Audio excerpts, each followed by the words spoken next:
ndinawe sihleka, ndinethemba kuwe, sinamaphupha.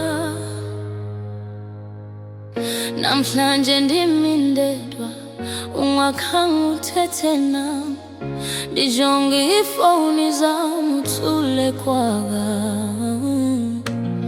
Ndibuhlungu inhliziyo ukuba ndilibele kanje, ndikunike uthando, ndakunika inyaniso, kodwa wena undinika ukuthula nokundishiya. Ndibuza uthi kobe ebusuku, ndathi ntoni na, kutheni uthando lwami lungazange lanele. Undishiye ngaphandle kwesizathu, undishiye ndinemibuzo, bendikuthanda nyani kodwa wandilahla lula. Undishiye ndibuhlungu ndedwa ndiliye ebumnyameni, kodwa inhliziyo yami isakhala ngawe.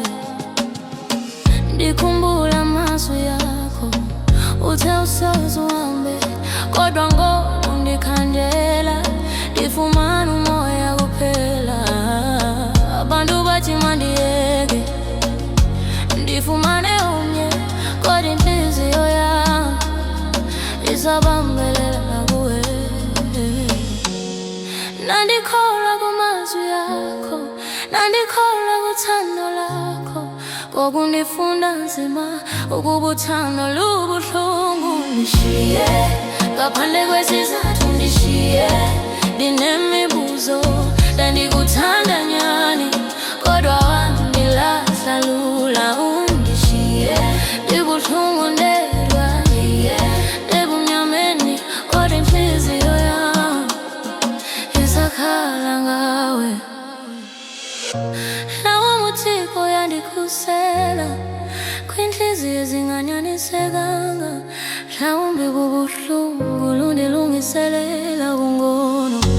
Ndiza kuphinda ndithande nangona ngoku ndibuhlungu, kuba uthando lokwe